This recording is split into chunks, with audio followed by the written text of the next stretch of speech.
Hello, I just finished installing the reverse brake kit on a Seadoo Spark. Now I'm indebted to a couple of videos that helped me with a tutorial on getting the top off, and then another 10-minute video that showed assembling the parts. But in doing that, I realized there was a lot of stuff I didn't know, things that I wish I had more information on. So this video is to fill in the gaps, and I will put the other two videos in the notes on this so that you can have the benefit of all three videos. So first one is going to tell you how to take the top off, and you're going to have to do that to get this done.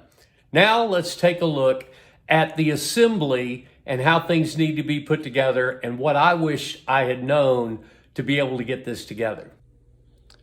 Now the first frustrating thing for me was the parts list. If you notice, this screw picture, this one, all the way through, we have the exact same picture for completely different looking screws.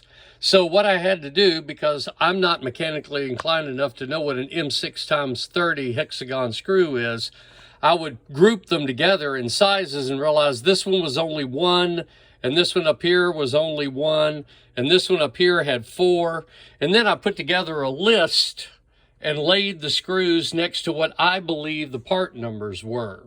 So if you're one of those individuals that can't immediately recognize an M6x30 screw, you may want to try to set those up and line them out.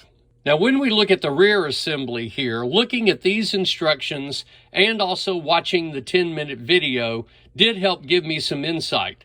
But I want to show you exactly what the rear component looks like and where the pieces need to be, because I think it will be more explanatory for you. Here we are looking at the fully assembled rear gate that is operational. So if you're looking here with the two round parts with the arrows facing this way, over here on the left side, this bracket is the one that has the extra hole here, which is going to hold the spring, and this piece of this mechanism to hold the spring, and it's going to go all the way down and hook onto this bracket. So the bolt, and if you look, the bracket goes down and then goes out and down. So you know you've got them on the right sides. When the one on the left-hand side, if you're facing the rear, has the extra hole for this piece, you've got two bolts that are putting it on, and down here, it's fanning out. Then over here on this side, you've got two bolts holding it as well, but there's not that third hole there. And when you look down, it's got the brake mechanism on here, but the plate is the same. It goes down and then flares out and goes down, and the brake mechanism is on this side. Now, when you get ready to put it on, there are two clamps that actually hook this on. So let's look from the underside here, and all these clamps have three holes right here. There's one on this side, and there's one on the other side right here. This one is the clamp on the other side. Now, the way that you discover which ones these are, the clamp on this side is the one that has the place for the spring to lock into. The other side doesn't have that spring.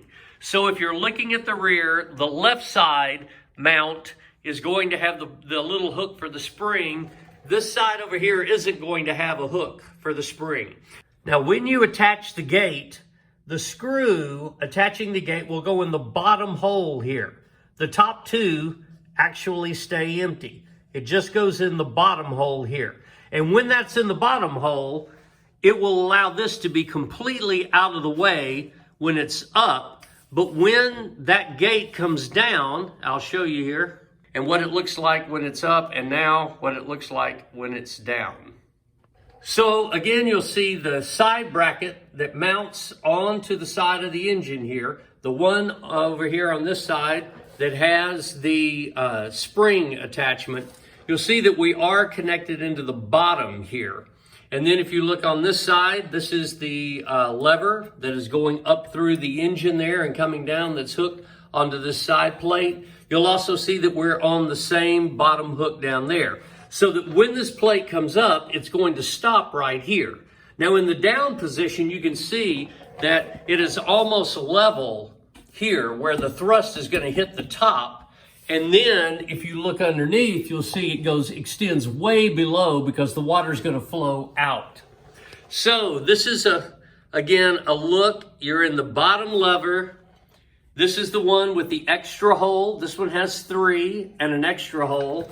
If you come over here on this other side, you'll see it has the same 3 over here, but it doesn't have the extra hole. It has the position for the gear mechanism that's going to come up. So that's pretty much the rear assembly and what it looks like when it's up, and now what it looks like when it's down. Now, one of the trickiest parts for me in this installation was getting the engage lever put into the jet ski cowling. Now, you can see that the lever here is right beside the upper storage compartment. Now, to get this in that position, you will have to turn the top cowling upside down and remove 2 screws from inside the compartment, as shown here. And remember, the cowling is already back on the jet ski right now, but at the time that you're installing this, it will be off, free. The bottom of it right here fits on top of this groove here with the cable extending out here and goes all the way up behind the cowling.